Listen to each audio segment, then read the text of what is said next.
Sabrina Carpenter has the people in an outrage once again. Now, for those of you that don't know, Sabrina has been a magnet recently for backlash regarding her sexuality, the tone, the vulgarity, particularly when it comes to some of her live performances, especially her Juno sex chart, where she reenacts sex positions on stage. Is it crass? Absolutely. But does it live up to the album's themes? Absolutely. She's very playful and open with sex. She's not pulling a bait and switch, it's pretty straightforward.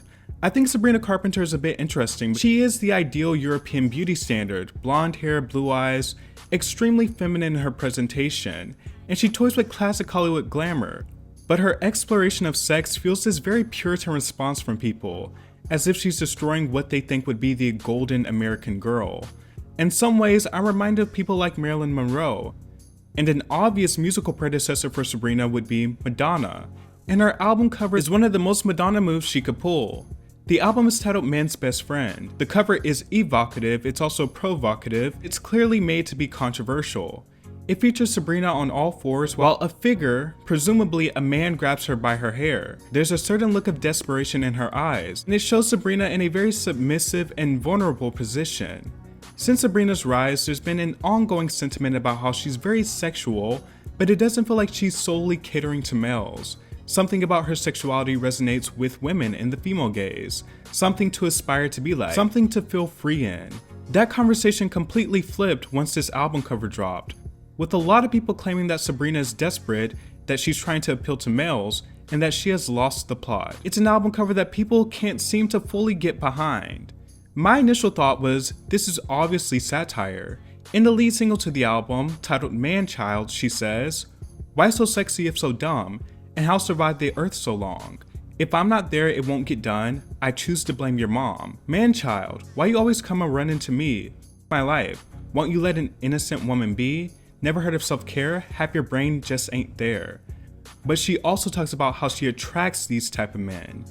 "Oh, I like my boys playing hard to get, and I like my men all incompetent, and I swear they choose me, I'm not choosing them." The lyrics read like her playing into this bit of satire.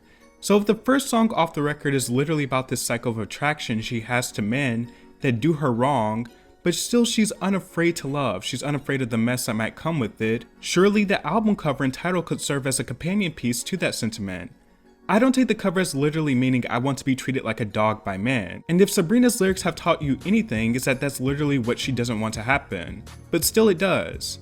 She also has another artwork attached to the album cover where there's a dog with a leash that says "Man's Best Friend" around the collar. I also think there's something to be said about no matter which direction she goes, people will likely be upset, even if she is sexual and flirty just because she enjoys it. Not everyone is going to be pleased with the way she presents herself, and I do think it could be symbolic of people in her life treating her like a dog. Also, people keep saying, oh, she's trying so hard to cater to men, which I think can be taken in two different meanings. Yes, Sabrina desires men, she desires love. She is a straight woman after all. On the other hand, people keep saying it as if she's trying to acquire a male fan base. Men are not her core fan base or the ones that are behind Sabrina becoming a phenomenon. It never have been. Young women and girls are. There's something completely feminine about her outlook, her lyrics, even if it isn't appealing to everyone. People are like, she's pretending to be anti-men. Listening to her lyrics, there's no indication that she's anti-man, just anti-men who do her wrong.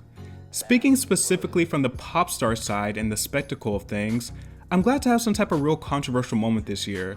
I was getting tired of hearing about the boilerplate playlist girls like Tate and Addison.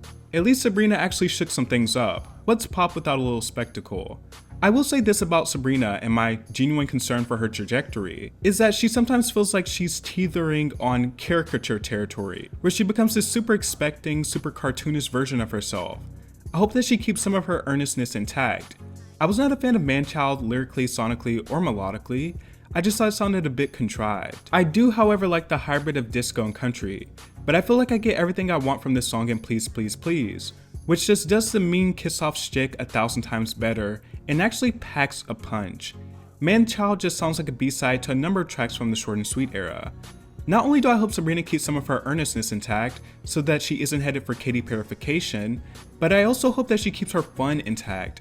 I know the album is titled Man's Best Friend, but I hope that it's not just endless kiss-offs aimed at men. After all, the world fell in love with her when she centered herself as the prize and had the world begging for another shot of espresso. I do like that she's expanding her sonic palette. It's very Dolly Parton, very Shania, and in Man-Child very ABBA. Hopefully the world that she's building around this album is worth it. Sabrina spoke out about following up her commercial breakthrough rather quickly. I didn't plan on releasing a new record. However, when inspiration strikes, I go to the studio, and when it doesn't, I still go to the studio. But luckily, life was really happening to me, and inspiration struck. I went back to some of my favorite artists growing up, listening to a lot of Stevie, Dolly, Donna, and was surprised to find so many of those artists I loved put out a new record every year for a long time. Can't say that is or will be the norm for me, but this time, it really eased my mind about putting something out when it feels right. I also seen her getting a little backlash for this. People are like, she needs to milk the short and sweet era more. And I'm like, sure, there are songs that I think could have gone further as a pop hit, but it's been an extremely successful album for Sabrina. Multiple hits, she won Grammys, successful tour. It has served its benefit. I don't think it's an era cut short or gone too soon. Also, are we forgetting about people like Ariana and Rihanna at her prime?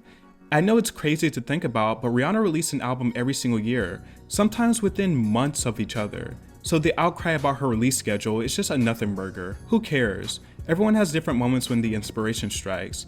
And Sabrina is also striking while the iron is hot. Smart businesswoman. I don't think anyone could have predicted that Sabrina would have been this huge controversial figure in pop a few years ago, and that she would draw upon so much discourse.